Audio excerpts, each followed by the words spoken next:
Good day. Today is September 24, Thursday, podcasting from the city San Pablo, the school where competent and evangelized students go. This is Pillow Talk, presenting what sex education is all about. And I am your host, Ivan and Ancheta, that opts to impose relevant information matters and issues in your ears and the convenience of your own home, along with Hello, my name is John Benedict Alcantara. I'm here to promote sexual education and provide decent amount of information for you about it. And I am Aljay Alvarez, and I am here to help you to enhance the quality of the relationships and to develop decision making that will prove invaluable for life. And I am Kayle Contemplacion, a 17-year-old high school student studying in City San Pablo, ready to give information regarding sex education. Before we tackle any deeper about our topic, which is sexual education, we need to first know what is sexual education. Basically, it is designed to help young people to gain information, skills, and motivation to make healthy life decisions about sex and sexuality throughout their lives. given that definition. This podcast is divided into two major parts. The first part is what are the reasons behind why it should be implemented in schools and included in the curriculums. And the second part is is what is sex education all about. Well, for me, of why it should be implemented in school, I mean, it shouldn't just be implemented in school, it should be also taught by parents to provide healthy relationships between the young people and their parents. I mean, the parents should know that what their kids doing in their lives. Yes. For me, sex education is very important. It's been proven time and time again. We know students who receive formal sex education in school are shown to first have sexual intercourse later than students who have not had sex education. Well, we all know that from an early age, kids learn that these are the kind of topics that we don't normally talk about, right?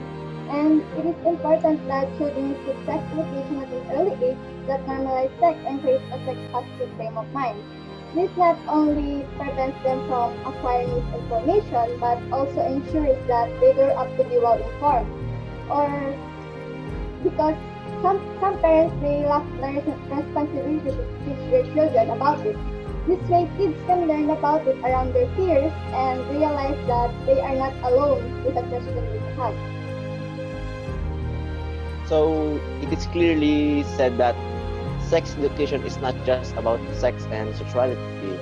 It can be defined as a social relationship between other people.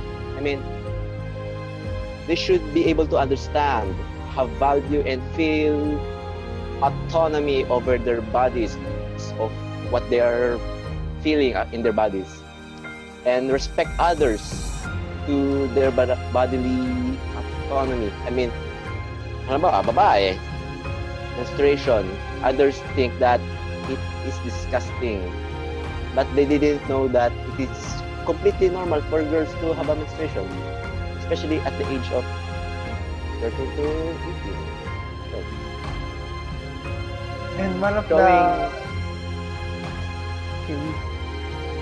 ano na?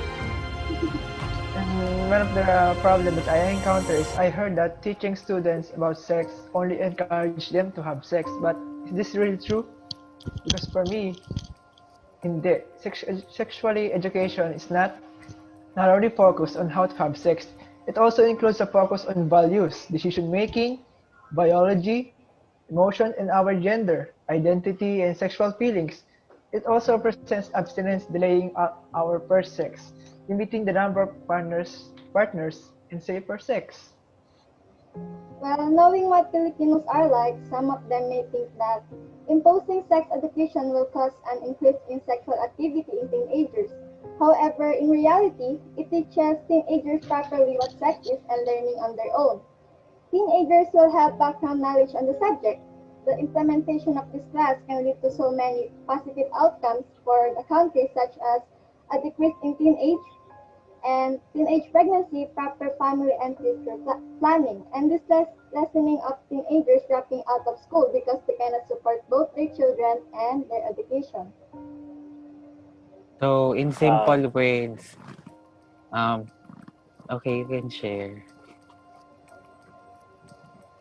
So, in simple words, anong mga reason natin kung bakit kailangan ma-implement ang sex education sa school at sa bahay lang?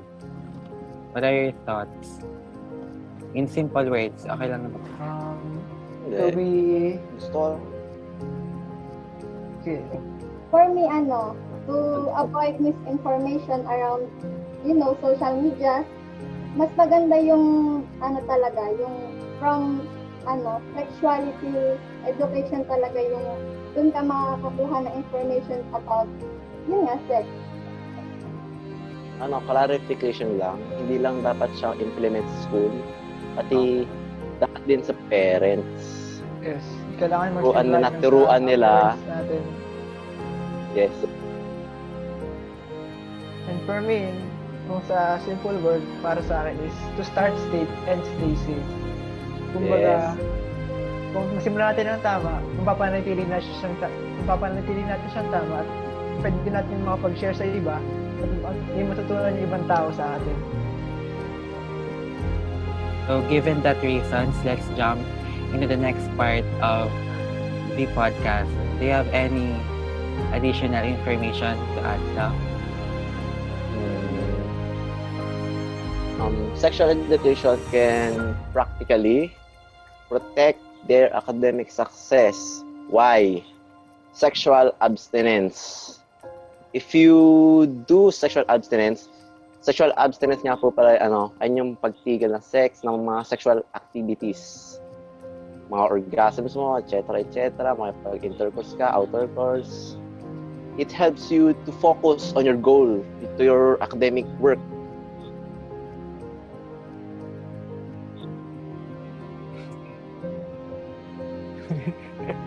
I have a question.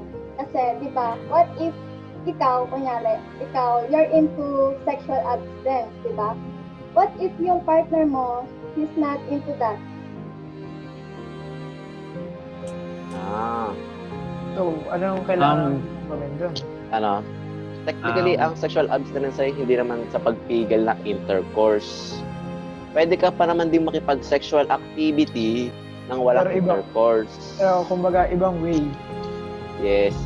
Para kung napaka-lustful mo, parang horny, alam niyo naman yun, pwede ka pa rin makipag-sexual activity without intercourse. Mga touchy-touchy, grabe-grabe. Consent always matters. Yes. Tsaka para sa akin, sexual education, ang sex pala ay moral choice. I mean, kung may background knowledge ka naman pala sa sex, choice mo na yung pag-sex. Kasi alam mo naman ang mangyayari sa'yo, alam mo na yung mga consequences. Tapos pag nangyari sa'yo nga yung pregnancy, you have to take responsibility. Kasi choice mo na talaga yun eh. Tapos meron kang background knowledge. Kung na-pregnant ka naman, child pregnancy naman, do not just call it as a blessing. You are just miseducated or not actually, at not entirely educated about it. Yes, kasi madaming tao ang sinasabi lang, is it a blessing yun dahil lang nagawa nila yun. And mapapansin natin naman na hindi lang siya basta pwede mo tawagin ng blessing kasi nga ginagawa lang nitong rason kasi hindi naman nila alam yung ginawa nila. So para sa paningin ng iba, gusto nila ito maging tawagin blessing at hindi maging mali. Parang naghahanap ng rason. Yes. Tsaka ang sexual education, napaka-effective nito eh. Paano? Kabilang sa sexual education ng sexual abstinence, di ba? Kasabi ko lang kanina. So, ibig sabihin, pag sinabi natin sexual abstinence, alam niyo naman yun, yung pagpigil ng intercourse. Ibig sabihin, reducing the frequency of sex. Hindi ka nakikipagtalik araw-araw. Ibig sabihin, mababawasan yung risk mo sa mga STDs, HIVs, mga ganon. etc. and other disease. Okay, so na-mention na natin yung STDs tsaka yung other infections. Let's jump into the second part of the podcast, which is sex education talaga. Kung ano talaga yung sex education. So, sa tingin nyo ba na ang porn is a part of sex education? For me, yes, but marami kasi siyang type eh. Mga different type siya. And depende sa'yo, bilang isang tao, bilang isang gender mo, kung paano mo siya titignan at kung paano ka kukuha sa kanya ng education doon sa pinapanood mong ganon. Actually, sa ibang society, they think watching porn is actually sexual education.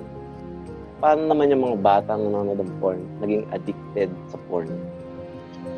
So, ayun nga yung parang support dun sa statement ko kanina na we shouldn't just implement sexual education in school but also in their parents. Parents. Kailangan din ituro sa parents para ma-monitor yung sexual activity nila. Kung ano man yan, etc. Well, I believe that sex education porn is not a part of sex education. Pag ba nanood ka ng Fast and Furious, matututo ka mag-drive? Di ba? Hindi. So, kapag ba nanood ka ng porn, may matututunan ka.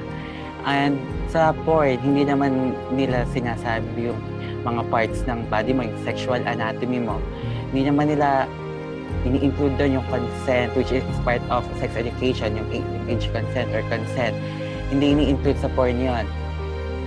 And third, meron tayong iba't ibang klase ng porn na masyado ng malala at hindi na nagpo-promote ng safe sex. Kagaya ng BDSM. And watching porn regularly and parang in-incorporate mo na siya sa daily routine mo is wrong. We should refrain from that practice since ang mga nakikita natin sa porn ay resulta lamang ng human sexual fantasy. And hindi talaga yung nangyayari sa... hindi naman siya... I'm not saying na hindi lang siya nangyayari. Pero sa reality kasi, kung napapanood natin siya, akala natin normal. Pero may mga instances na dangerous na yung pinapalabas ng porn na ang dating sa atin normal kasi daily routine na natin siya.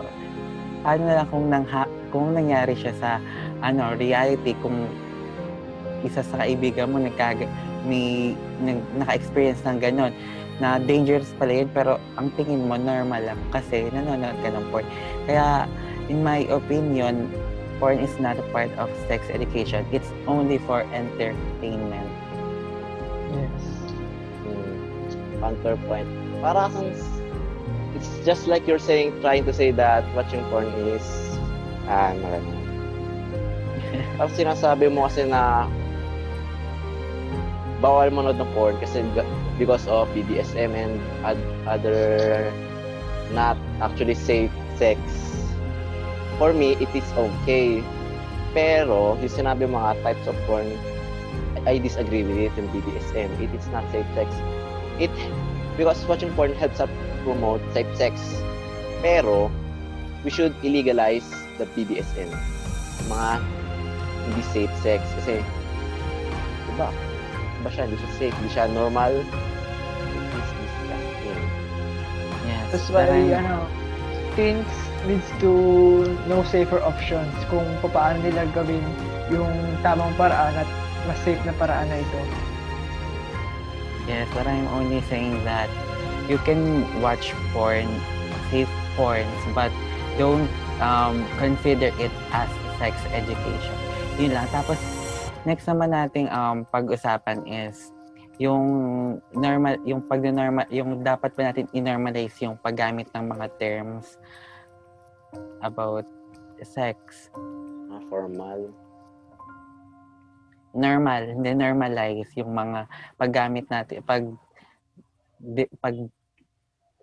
yung gamit natin sa mga term kasi 'di ba as Filipinos, tabu na to na parang masyado tayong conservative. Kaya yung kahit terms, Hindi na- kinoconceal natin. Parang binibigyan pa natin ng ibang term. Kagaya ng, dick, ginagawa nating birdie. Diba? Tsaka, ang pangit doon, hindi sa binibigyan nila ng ibang term ay when we say it, they are extremely disgusted by it. They don't show open mind or consciousness. Yan lang. Ayan, so, yun nga, parang, pare-pareho naman ata tayo, we're on the same boat na dapat i-normalize natin yung paggamit ng mga totoo talagang terms and wag natin i-conceal. Kasi part of sex education din yun. Tapos next naman natin yung pag-usapan is, kayo may gusto pa kayong pag-usapan? Nakakasigaw ko yung services. At kayo ba, do you agree with contraceptives? Mga condom, syempre gano'n. Well, oo. Sa akin din, yes. Pero may mga tinatawag nga tayo na contraceptive na hindi siya advisable. Meron namang contraceptive na like condoms na 10,000 times na mas safe to kung hindi ka gagamit kaysa naman hindi ka gumamit. Pero meron din tayong tinatawag na pills na contraceptive na once na itinigil mo siyang gamitin, dun lalabas lahat ng effect niya or dun ka mas malaking chance pwedeng maging pregnant. Pero para sa akin, dapat gumagamit ka ng mga contraceptives Kung gusto mo, it is your moral choice, di ba? Pero we should know, pag gagamit tayo ng mga pills, yung mga side effects. Yes. Kasi baka Side gamit tayo effects ng gamit, we didn't even know that it could risk our health using it.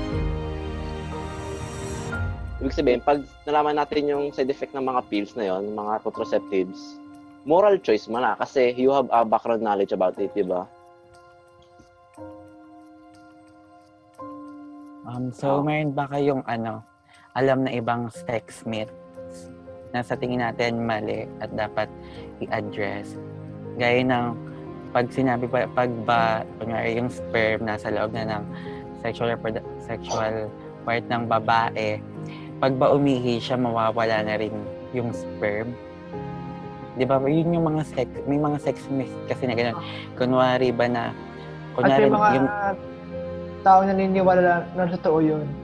At halimbawa, yung mga months daw na after sex, yun nga, kailangan mo umihi or uminom ka ng tinatawag na soda, which is Coke, and mawawala daw yung tinatawag nating sperm, which is hindi naman totoo. Yun nga yung mga sex myths. Tapos, included pa dito yung mga madadetermine mo daw kung hindi na virgin yung isang tao kung depende sa hips niya, which is another sex myth na hindi porket ganun yung hips niya, masasabi mo na hindi na siya virgin. Yun lang yung ina-address natin yung mga sex myth. Na kung may sperm ka daw sa legs, kung babae, kung may sperm ka sa legs, aakyat daw yun sa sa sexual reproductive part. Yun nga lang, ina-address natin yung mga sex myth. So, meron pa na mga paggamit natin ng products sa ating sexual parts, which is hindi natin alam na masama pala, kagaya ng deodorant, perfume. It's not advisable na gamitin yon para lang pabanguhin kasi may mga instances na bago mag-sex nilalagyan nila ng deodorant or perfume yung mga sexual parts. Kaya parang isa siya sa reason kung bakit kailangan i-normalize natin or ituro talaga ang sex education. Parang medieval age yung paglagay ng perfume dun sa private parts mo. Ano pa ba yung Then, part din ng sexual education is your identity na or gender identity na kunwari gay. Pag hindi porket ayaw ng gay na i-anal sex siya, hindi ibig sabihin nun na hindi na siya gay. Meron lang siyang meron lang siya. Gets nyo ba? Oo. Yes. Yung Yes. parang sex does not define gender. Hindi porket ayaw ng anal sex ng gay, ibig sabihin hindi na siya gay. Tapos isa pang example ng sex does not define gender ay kung yung straight tapos i-anal sex siya ng babae, it does not necessarily, nabasa ko lang yan, it does not necessarily mean na he's not straight. Yeah, totoo naman nga. It's true that sex doesn't define gender kasi gender is like a personality din nga, di ba? And sex is just like biological. So, Kyle, may sasabihin ka pa ba? I have a Yes. question lang. Kasi why do you think sex education, bakit hindi siya tinuturo dito sa Pilipinas?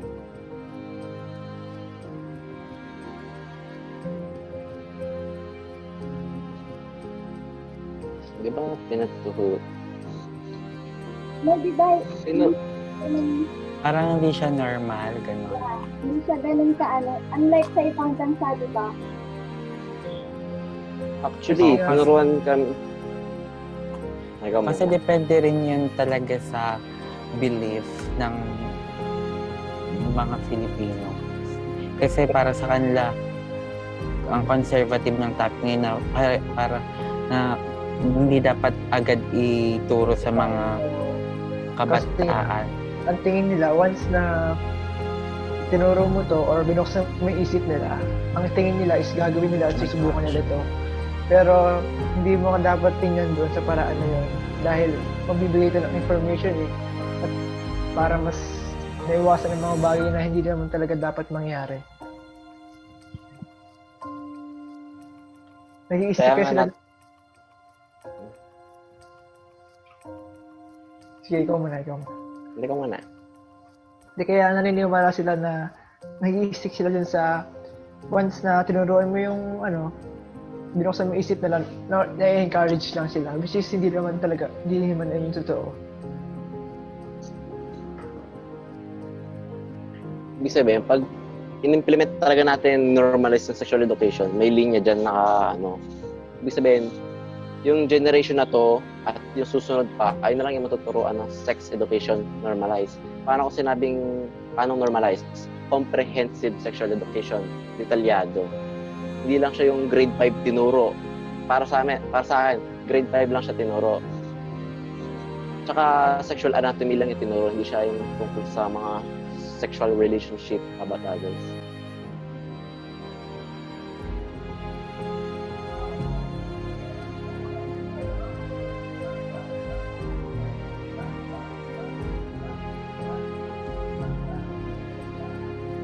Okay, may iba pa kayong i-share about specific terms, gano'n, na kailangan natin i-share sa makakarinig.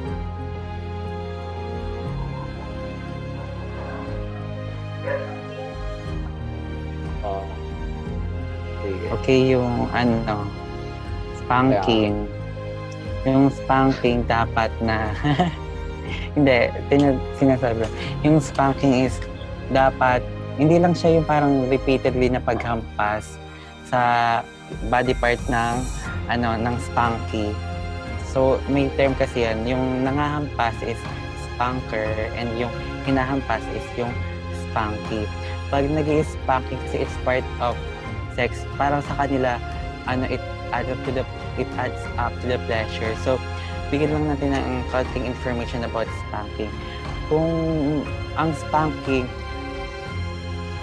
sisimulan mo yung spanking sa simple mo ng paghipo or touch, then squeeze. Parang iwa-warmth mo, tapos bago mo hampasin yung part na yon. And yung mga body parts lang na kailangan mong hampasin ay yung mga covered lang na pads. Kaya may iba pa ibang information about sex education na kailangan malaman ng iba. Advice para sa mga parents, especially pag may anak ka na talaga. Approach your child para naman masabing nabibigyan mo na attention yung bata. Kasi pag minsan mga bata dyan, pag hindi nabibigyan ng attention ng parents, parang naghanap sila ng ibang attention, di ba? Gumagawa sila ng paraan para mapansin sila. Wala silang pakialam kung mali ito o tama as long as gusto nila makuha nila yung atensyon ng kanilang mga magulang. Hindi lang minsan yan, sometimes they didn't even want their parents' attention. Nahanap talaga sila ng iba. So doon na lang gagaling yung mga sexual relationship. Mga nakikipag-sex ka at young age kasi attention. You are seeking attention. Tsaka may mga bata dyan na bakit mo kailangang approach yung mga bata?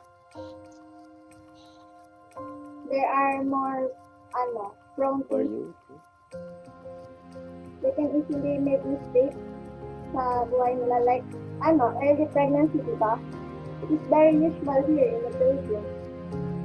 Well, because first thing, kaya lang naman to laging, kaya ito ay, usually, issue sa Pilipinas kasi because, yun nga, parenting issues and, sexual education, wala tayong, formally teaching na, sexual education, diba? As I said earlier, in the first part, major part of our podcast, sex education must be implemented also in parents. Parents should also teach their children about sex, sexual education. Especially since teenagers sila. Kasi they are watching porn. Hindi mo malalaman na, alam mo nga na they are watching porn, pero hindi mo alam kung addicted ba sila doon. So, you need to monitor your children. At para sa akin naman, ang mga advice is, kaya na sinabi ni Ivan na yung mga myths na pinapaniwalaan about sex, yung iba is nakakampante. Which is, alam nila yun na may pwedeng mapigilan nila yun sa ganong paraan. Pag na ginawa nila to, is hindi na matutuloy. Kaya maraming teenager at mga kabataan na mga bata or ano man, na nagkakamali kasi nga meron silang pinapaniwalaan na gano'n na tingin nila is masasagot yung kanilang problema kapag ginawa nila yung isang bagay na yan. Based on our statement, ngayon lang, yung statement ni Aljay, para kasi ang sexual education ay tinuturo na din yung moral values and beliefs. Kaya ayaw nung ibang religion sa sexual education. Gets nyo? Kasi normally tabu sa kanila sexual education eh. Kasi naniniwala sila na ganito, etc. So, ayun, nasabi na naman natin yung mga views and opinions natin about sex education. So, okay na ba tayo? Yes. Thanks for listening to Pillow Talk with your host, Ancheta Alcantara, Alvarez, Contemplacion. If you like our show and want to know more, check out www.stpaulthefirsthermit.com or please leave us a review on iTunes, Spotify, or SoundCloud. Join us next week when we talk about sex education again. Thank you.